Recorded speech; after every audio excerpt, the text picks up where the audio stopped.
I can't really imagine running a business about something that I didn't care about. I think it would just be boring and it wouldn't keep me motivated.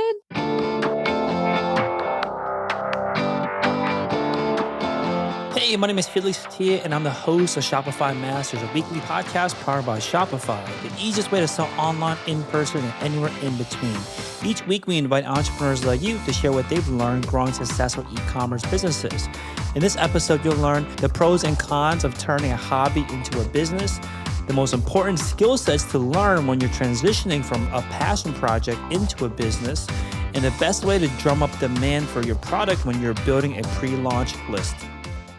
Before our show, I want to share our exciting contest with you. We love sharing and hearing incredible stories from founders and want to help you wherever you are in your business journey. That's why we've teamed up with Elgato and Effidesk to host a giveaway where the grand prize winner will receive a MacBook Pro, Facecam, Wave 3 microphone, business office desk, Airy chair, a free year on Shopify, and so much more. There will also be 9 runner-ups winning a year-long subscription for Shopify. The winners will be selected randomly on October 1st, 2021, and the contest is open to North America, excluding Quebec. For more details, visit shopify.com/prize and complete all 3 steps to enter. Today, I'm joined by Sarah Resnick from Just Yarn. Just Yarn is a yarn shop that inspires a growing community of weavers with quality weaving yarn, fresh pattern designs, and a warm and welcoming spot to find your weaving home. And was started in 2017 and based out of Norwood, Massachusetts. Welcome, Sarah. Thanks, Felix. I'm excited to be on. Yeah, so tell us about your journey so far, because I know that your journey actually starts way back in your childhood. So tell us more about how you got into the yarn business. Yes. Well, I have been interested in fabric and yarn and knitting since I was quite little. A good friend of mine, her grandmother, taught me how to knit when I was 7 years old. And I kind of found my way through various fiber crafts throughout my childhood. And in my early adulthood, I was working on a farm out in California where we had a bunch of sheep and we were growing them for meat, but there was a lot of wool in the barns from them over the years. And so that tipped me into interests in spinning wool. And I also saw this loom, a floor loom in the barn that I was really curious about that whole year. So the following year, I moved to Toronto and I had an opportunity to take a weaving class. And it was kind of the rest is history. I really loved the methodical and creative mix of being a weaver and choosing the yarn and materials to make fabric with. And so I've been a weaver for, I think, 12 or 13 or 14 years. And I started my company Just Yarn 4 years ago in 2017. And my goal was to find beautiful materials and yarn for weavers and to sell it to them. And we've evolved a lot and grown since then. And now a big focus of our company is making our own lines of yarn. We do mostly working with farmers and textile mills in the US. And we produce patterns for weavers. We sell, we make podcast episodes for people to listen to. And we're really focused on building a community for makers and weavers. And that's what we do. Awesome. So this lifelong almost experience with yarn, with weaving, what directed you towards the business side? Like, why did you decide to say, you know what, let's start a business around this passion of yours? Yeah, that's a good question. I had been working for a bit before in sewing manufacturing and learning my way around the textile mill scene and U.S. cut and sew factories in the U.S. And I knew that there was just beautiful quality materials that were being made here. And they weren't necessarily easy for weavers at that time to access. And so I wanted to be part of that link. I wanted to work with textile mills to make their products more accessible to weavers. And I wanted to get weavers more excited about working with local materials and beautiful materials. So that's what I wanted to do. And e-commerce seemed like the best way to do it. Weaving, as you can imagine, is pretty niche. So it's not like I could open up a store on the corner and find, thousands of weavers in my neighborhood that would want to buy yarn. But the internet is a really wonderful place in the respect that people in small niches can come together. And I was really lucky on the first day I opened my shop. a number of people bought from us on the first day, and really we've been supported by our community ever since. Awesome. So for others out there that have this similar path where there's a passion of theirs and then they recognize that for whatever interest, for whatever reason, they want to get more involved and get into the game of the kind of either the business side or just wanting to be involved in more of the creative side, the creation side of whatever their passion is. What are some of the kind of pros and cons with that kind of combination where you have this passion that is probably a hobby at first, then you want to now build a business around it? What have you learned along the way about what's an advantage or what's hard about that? Yeah, I mean, I think it's mostly pros. I can't really imagine running a business about something that I didn't care about. I think it would just be boring, and it wouldn't keep me motivated. So I think one of the cons people always can often talk about is that if you turn a hobby or something you love into your work, then it can make the hobby less fun. I would say running a company making and selling yarn is not, I don't spend my days or really much of any of my work time actually weaving at the loom anymore. So the hobby is still quite different from me. But I'm really lucky to get to have my work be adjacent to one of the things that I love to do. And that adjacency is making yarn and working with our great team to develop patterns and content for our community. Yeah, what would you say is what was the most important or maybe useful knowledge or skill that you had because you were a customer, a consumer in this space, someone that already had a passion in as an end user of the products that you're creating? What are some of the biggest advantages that you recognize because you came from that position that you felt that helped you a lot in growing your business? One of the things that I was not so afraid of right from the beginning was creating a product that would have a higher price point. Because I knew that what I wanted to do, which was we work with a lot of organic fibers, we're working with a lot of domestic producers, we're making yarn in small batches, which is more expensive. I knew that there was going to be a higher price point there. And because I'm a weaver and because I know how many hours go into, weaving and designing one scarf or one shawl or one blanket, I felt confident. And because I know the community of weavers, I felt confident that people would be willing and even excited to pay a little bit more to have materials that they really knew a story behind and were excited to support and were really high quality. And so I think that you can only really imagine or be less afraid of building out a higher price point if you have a good sense of the community and of the market. And that is really what has allowed us to grow, not being afraid of saying this is really high quality. This is exactly how we make it and who we make it with. And this is why it's worth a bit of a premium price point. And we'd love for you to join us if you'd like to. Yeah, I think that's definitely a important point about how the easiest way to feel comfortable to justify maybe a higher price point is truly believing in your product, truly believing in that you are offering something that is worthy of that kind of price tag, and because you understand the quality, the craftsmanship, the work that's required behind it. I think a lot of people might feel typically maybe ashamed even of charging a higher price. But if you know the quality is behind it and again, the market, you're a customer yourself, you see the value in a higher quality, production, a higher quality material, you can see why you can feel confident in charging those higher prices. Now, yeah. Now when you decided that you wanted to get into this space, what were some of the biggest skill sets that you have to learn? Because I think, again, a lot of people might have passions that they have, and then they want to get into the business of that passion. And it's not just, taking your passion and doing it every day. Like you said, you don't spend your days doing the actual, your passion itself. So what are some of the skill sets that were super important for you to pick up early on when you do want to make this transition from just a passion to an actual business? Yeah. So our business has grown, and changed so much over the years. So I think it's been different skill sets that I've had to learn and stretch for in different times. But if I'm thinking pre-launch and in the first year, the biggest thing I had to learn was digital marketing. I had never worked in this space before. I had been working as a community organizer and working for nonprofits. I read a lot about digital marketing, and I watched a lot of companies that I admired to kind of see what they did. But it was definitely a learning curve to figure out the right ways to get traffic and the right ways to build a sense of community around a company that was entirely online.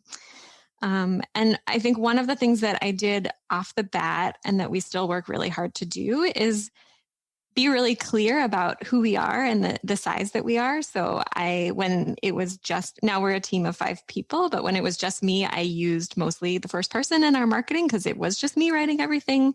I showed people photos of where we were shipping from. I invited people along on the journey of how our business was growing. And I think that helped build a sense of community around it. So that was kind of, I guess, more the soft skill of like figuring out how to really tell the story of what we were doing in a compelling way. And then, I also learned about paid traffic acquisition, some successful, some unsuccessful, but we worked a lot with driving Pinterest traffic, building out lead magnets that would get people over to our website, learning about email marketing and email marketing, automation. So those are the more, I guess, hard skills as opposed to the softer skills of storytelling. And I flexed my learning muscles on both of those to learn those in the beginning. Yeah, there's the first point about basically being transparent about your business and not try to make it larger than it is. A lot of people might think, oh, you want to appear very professional, very buttoned up, and that maybe that you are more than just yourself that's running the business. Why do you think it helps why do you think it helped you to be transparent about the stage that you're at, showing them the behind the scenes early on, letting them know that was just you behind the company? Yeah, that's a really good question. I mean, we have maybe everyone says this to you, and obviously I'm biased, but we have the most amazing customers, and people really have been excited to support us and to see what we're going to work on next. And I think that's a big part because they have been part of the story of our company from the beginning. One of the things that we did about a year into our business or a year and a half when we launched our first own line of weaving yarn is we had pre-orders, and we invited people to invest in a product line that was going to be 6 or 7 months later. And people were really excited to do that. And we were really lucky to raise enough money for that. How did you see your community growing because you were transparent about your business? Yeah, I think people are just excited to know what is really happening behind the scenes of a business. You want to buy from people. You don't want to buy from a company. You want to know what their values are and what kind of quality they're working with. And I think it's as simple as that. Now, you had mentioned that one of the skill sets that you had to pick up was about digital marketing. And you said something I think really important, which was that you read a lot about digital marketing and you watched a lot, observed what other companies that you admired, what they were doing. How useful was that? Like, what were you able to get out of kind of doing this kind of research, reading and watching? Oh, I think everything. I mean, because I had no experience in e-commerce, really. I listened to your podcast a lot. I listened to other podcasts, and just hearing people in really different industries share what they did and then think, oh, we could try something like that for our niche and see if that works. I mean, I don't think that much of this, or at least much that we have done, is extremely hard to figure out or complicated. It's really just thinking about what's going to tempt a customer to want to get on our email list, and where can we find them so we can tempt them. For us, what's been really successful has been creating some guides and about weaving and lots of free patterns for people to download. So that's what can help get people interested in learning about our company. And where we find them is often on Pinterest and also through Google search.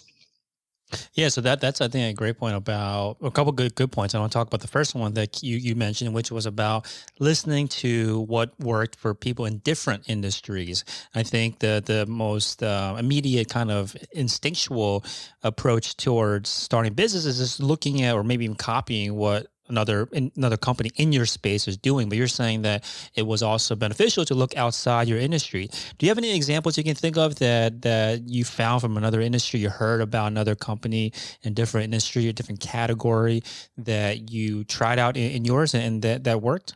I don't think it's anything groundbreaking for people who are researching about e-commerce, the things I'm going to say, but really heavily focusing on building our email list and delivering content that people were excited to open and engage with and purchase from has been my goal. Like from before the company was open was building out that email list. And the strategies that we've used to build out the email list are different kinds of resources that, called lead magnets that people can use. So that's something that people use in lots of industries that I learned from different strategies. We've used different strategies over the years. In the beginning, digital marketing was a big part of it, especially cold prospecting through Pinterest. As our company has grown, I've shifted our resources. We're spending less money as a percentage of our revenue,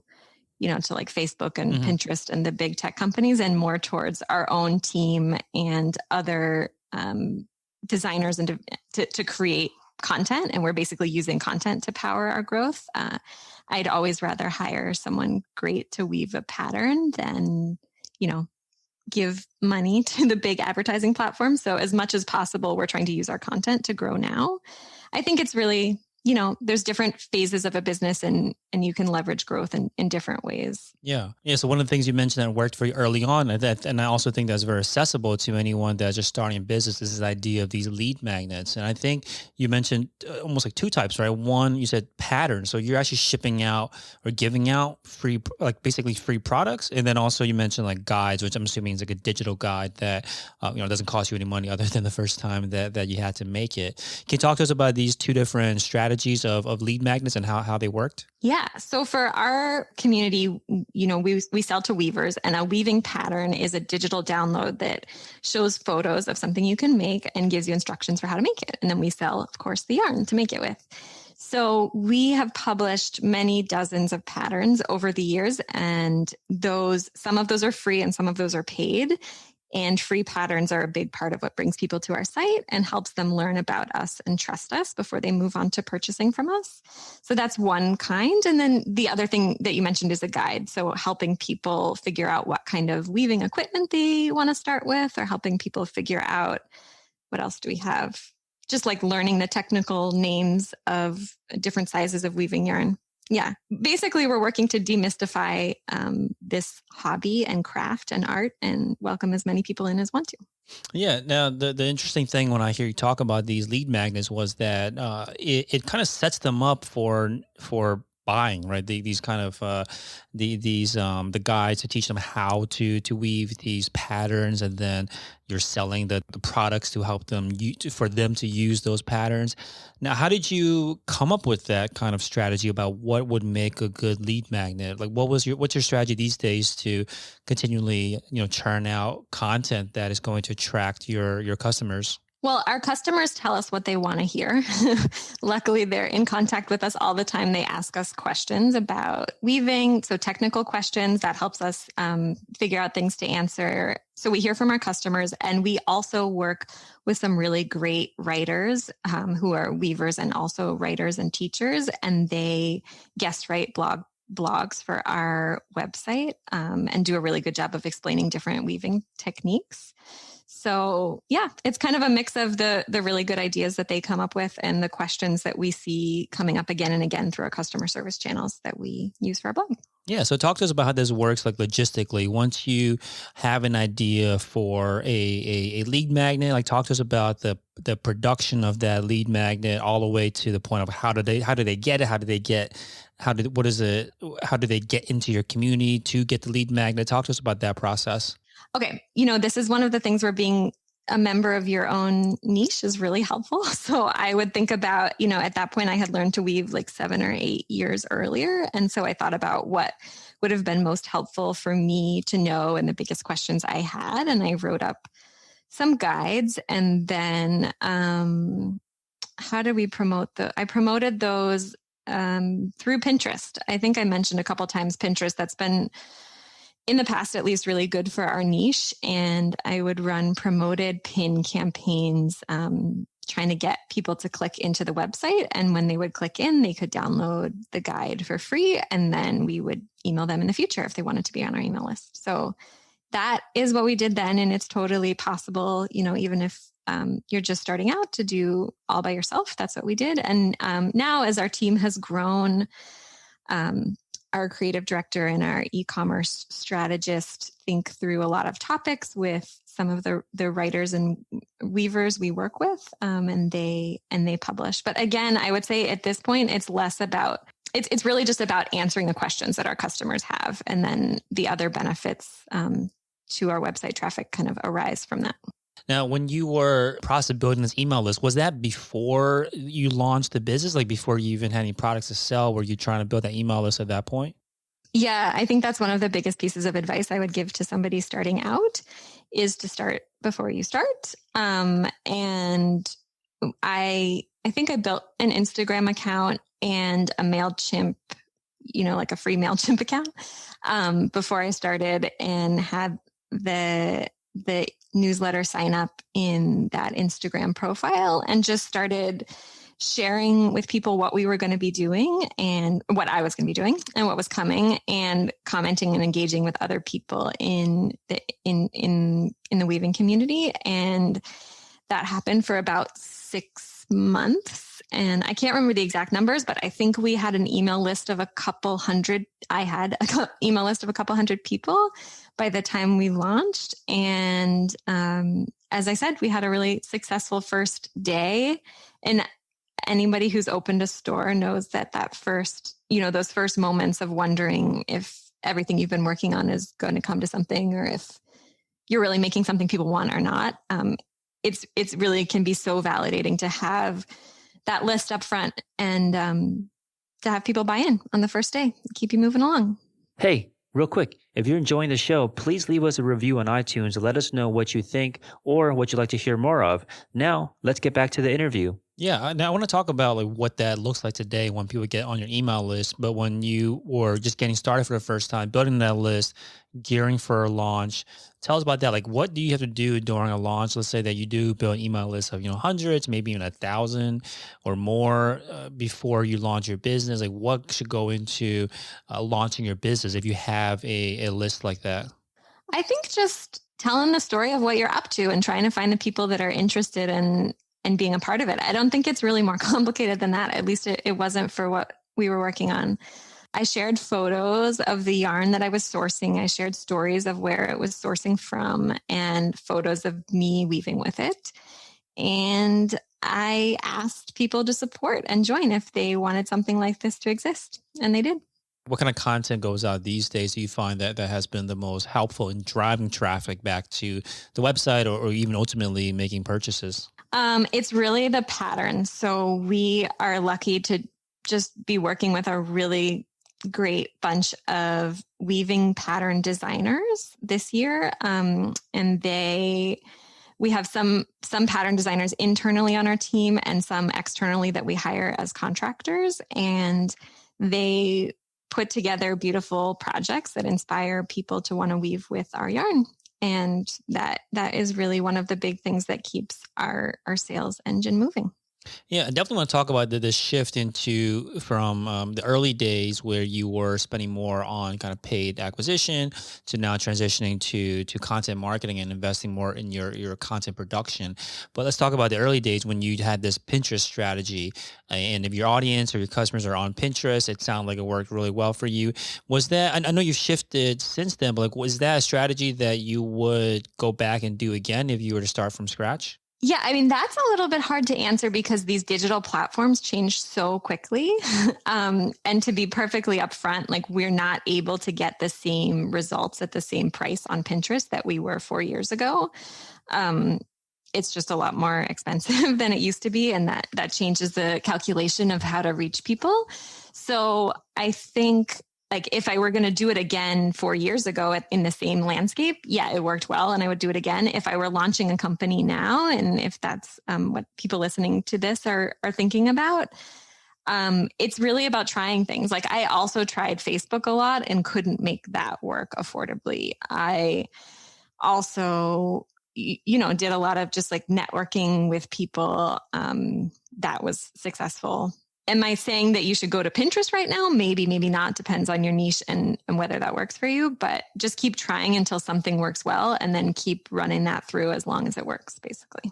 Yeah, and given that approach of just trying a bunch of different things and choosing that or reinvesting back into things that worked and pulling back from things that didn't, it's kind of like a very almost like a qualitative approach. Is there a methodical aspect to this? Like, how do you know when to try something else, or how when do you know what to try next? Like, do you have a strategy for that? I mean, I think the methodical part of it all is having a really good sense of your financials. So, this is another thing that's really important very early on in a business, I think, is understanding your cost of goods sold every month and your profit and your other expenses. And, unless you have big pocket investors, which I did not, you got to stay in the black. You got to keep having enough money to keep going. So the methodical part of all of our advertising was always, can we have, are we spending, are you spending, if you're spending more on advertising than you're making in revenue minus the cost of what you're selling, then you definitely need to scale back. So, I look at my numbers every week, sometimes every day, related to expenses and revenue, and keep a close eye on that. And I think it's always good to be trying new things, even as some things are working really well, because things will always ebb and flow. And then you'll have new things that are kind of in the works as older advertising channels maybe stop working as well. And, with all of the changes with privacy updates on Facebook and other platforms, I definitely feel lucky that we don't have all of our eggs in that basket. Makes sense. Now, once this you started making this shift to again investing in your own team and investing in content production, talk to us about that. Like, what were the kind of initial hires? Like, what was the vision of the content that you were creating? Yeah. So the first two people I hired, they're both still with us. Their names are LaShawn and Emma. LaShawn was producing a podcast for us, and Emma was working with weaving designers to design patterns out of our materials and publishing blog posts. Both LaShawn and Emma were publishing blog posts with the content that they were making. And that really, both of those things at once really started to be a game changer and bring our business into the next stage, I would say, of engaging with a lot of people in the community and having a lot of content that people were just super excited to tune into. And we've been able to just continue to grow each of those things from there. But definitely that was the best thing we ever did, was to start investing in growing the team and growing the content that we make. Yeah, and you share some of your numbers with us, and it's pretty crazy growth over the last year. Talk to us about that. Like, how fast has the business grown since you've basically gone full time with it? We have a little less than doubled every year. I don't think we're going to do that this year. I think we're still growing, but I think our growth is going to slow quite a bit, which is normal and healthy and fine. I'm not trying to run like a global domination yarn company. I want to run a business that I'm really proud of, with materials I'm proud of, and make a work environment that we're all excited to work in. And some growth is necessary for that. Yeah, I mean, last year in 2020, a lot of people were staying home, obviously, to be safe. And it brought a lot of new people into weaving and crafts. And so we were, honored to be part of people's at-home journeys. And we shipped a lot of yarn as people were staying home last year. So Now, one of the things you had mentioned was about how important it is to build this community, and you mentioned your email list is an aspect of that. Talk to us about what community means to you. Like, so an email list, something that someone can have, but like what makes an email list, or what makes a list become a community? Like, what aspects of it did you try to focus on to make sure that it becomes a community?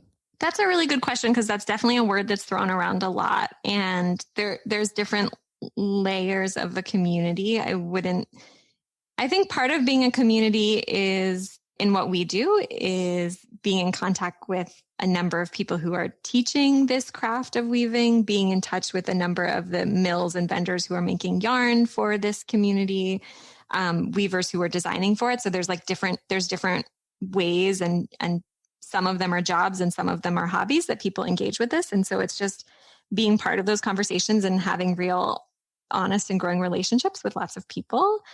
And we use our Instagram and channel and Facebook channel. We try to open up conversations. And on our podcast, we've hosted a lot of conversations about weaving, the history of weaving in textiles, the way weaving in textiles are part of contemporary movements for political change. We kind of really take a big picture look at art and textiles and the way we think about community on that podcast. So there's different layers, I guess, is the long way of answering a short question.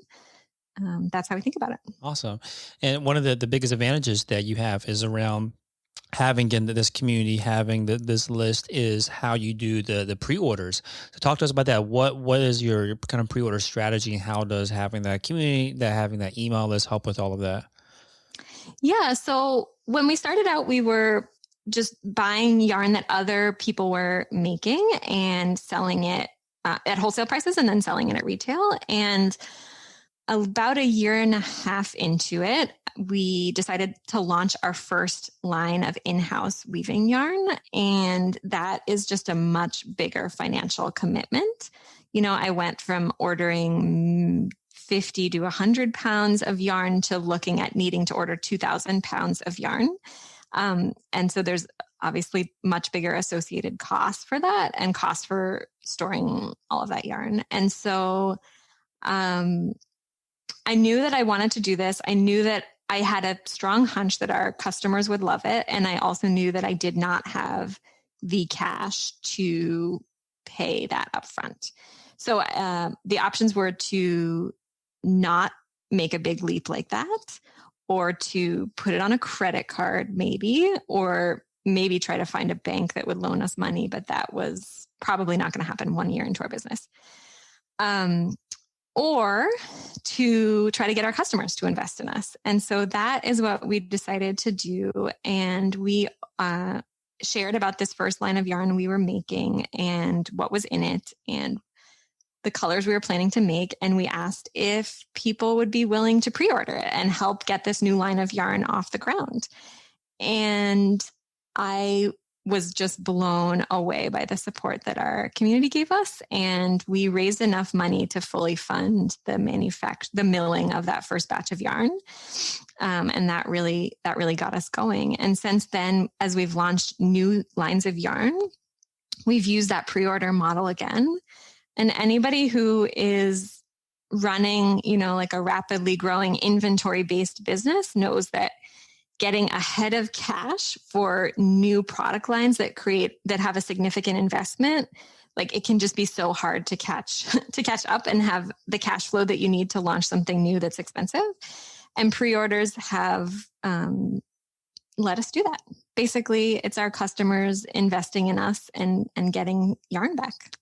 Yeah, and what's the product development process where if you have an idea, or maybe before then, how do you even come up with new ideas or new products that you want to release? Is there some kind of testing that's involved, or how do you know whether it be like a line of yarn or new products that you want to offer? How do you make sure that it is something that your customers want before you invest into it? We do a lot of testing. Members of our team will weave with it. Sometimes we will send it out to customers or other people in the industry and have them give their honest feedback on it as it develops. That's for like kind of the base yarn. And then we'll also think through as a team what color lines we think would go with the yarn. So there's definitely a lot of testing. And then there's also some amount of guessing and hoping that you make what people will want. And being close to your customers as possible, I think, is the best way to guess right as often as possible. Yeah, and you had mentioned too now that you made this transition into manufacturing your own products. What else did you have to learn along the way? Like you mentioned that there was a kind of a reselling aspect of the business at first into now manufacturing your own. If someone wants to make that kind of transition, obviously it's different in each industry. What did you have to kind of get right though in order for you to make this big leap? Well, I think you have to learn a lot about manufacturing, which I knew some about some kinds of manufacturing, but not much of anything about yarn manufacturing. So just a lot of humility and doing a lot of research and not being afraid to ask questions of the manufacturing partners that you're working with. So I think it's a big learning curve to learn how to work well with a manufacturer. And it's also, it's one of my favorite parts of my job, and is learning about and getting to partner with the really wonderful people who create high quality products. So I love sourcing and I love making new products. It's stressful, obviously, but it's also just a huge learning opportunity. Awesome. Now I want to talk a little bit about the website, and I really like the design, a lot of great photography on this website. Talk to us about what went into creating the website as it exists today. Oh yeah. So I'm talking to you in June of 2021. We started a refreshing and rebranding and redesigning website process in July of last year. We worked with a really amazing designer named Maggie Putnam, who developed a new refreshed brand identity for us. Our first brand, I made our logo in Photoshop, and I'm no graphic designer. So she created a beautiful new logo for us, and she really worked deeply with our team and our stakeholders to understand our brand and design an updated and new version for us to use. So that was the visual end of things. In terms of photography, our creative director, Emma, worked with two really amazing photographers who we have ongoing relationships with that do the lifestyle and product shots on our website. And we used the Turbo theme. We did some custom development for some kit bundling. We worked with developers for that. And we built also a lot of it, in-house, kind of just figuring it out. The Shopify platform is really great for that. You can do a lot without having a ton of technical knowledge. So, yeah, this process of developing a brand identity, what goes into creating a brand identity? You mentioned that you worked with some experts on this, but what do you have to bring to the table, I guess, as an owner to help develop that brand identity? Well, it depends who you work with. The person who we worked with, who maybe you can link to in the show notes, she's really just exceptional. Her name is Maggie Putnam. She wanted to understand a lot about the values of our business. She wanted to understand a lot about where we had come from and where we were headed, about the opportunities and the concerns that we had about rebranding. So it was just way, way deeper than I think I expected going into it, which would maybe be these seem like some good colors for a company like yours, and let's go with these fonts. And it came out with what she came out with many months. I think it was a 6-month process. 6 months later, really well reflects our brand and it's just allowed our creative team to really run with that brand and continue developing what we do with that. Yeah, and when you began this journey back in July of 2020, what was the goal? What made you decide this is something we should invest our resources into? Our company had really outgrown our brand identity. We were making these really beautiful product like yarn, and designers were making these beautiful pieces with our yarn, and it just didn't all fit together visually. And we're an arts and crafts company, so aesthetics are just so important. We knew we needed something new. I don't really know how else to put it. I think probably we needed something new even earlier, but this was when we could afford to take the leap. Yeah, when you look on your website these days, what do you think is the most important either aspect or even important pages of the website that you think are most important that have helped the most, I guess, in building up the business? Well, specific to our website, I would say the patterns and the collections of those, and also the resources about weaving. I think a really good about page is really important so people can understand the story and people behind the company. I guess this is obvious, but the homepage, you want people to land on it and just feel like, oh, I want to hang out with these people. I want to just settle in and see what's up here. So makes sense. Now, one of the interesting things about your email sign up is that you ask for more details than, what would you typically see on any other kind of email sign up page. You ask for what type of weaving you're interested in and also the birth date. What was the decision behind adding those additional kind of pieces of information that you're requesting? Yeah, so Susie, who set these up, has been testing lots of different kinds of pop-ups, and this has been the most successful one for us so far. But we love using Klaviyo to test different creative and different options for pop-ups. And we ask about different kinds of weaving because we intend to segment our lists based on that in the future. And we ask about birthdays because we send you a present on your birthday. Awesome. So you mentioned Klaviyo as what you use for email.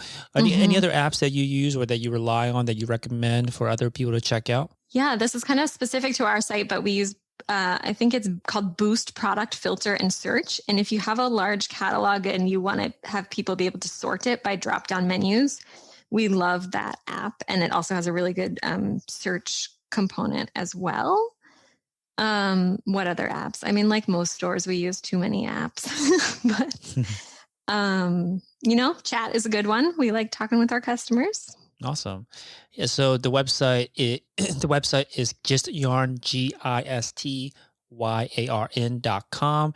And I'll leave this last question. What has been the biggest lesson that you've learned over the last year that you want to apply moving forwards? I think the biggest lesson is about our team. We transitioned to all working remotely, and with the start of the pandemic, and we, over the course of the pandemic, also hired people who are not even local to us, so we couldn't work together physically in the future. And I've just been so impressed at the flexibility that the other 4 women on my team have to just kind of roll with everything and really build a sense of community and camaraderie on our team through Zoom and Slack and all of these digital channels. So what I've learned is that a lot of the ways that I thought about work are changing, but it's still really important to make a work environment for your team that feels just nurturing and challenging and creative. So keeping that top of mind while operating in a new format is something I've been learning about and still have a lot to learn.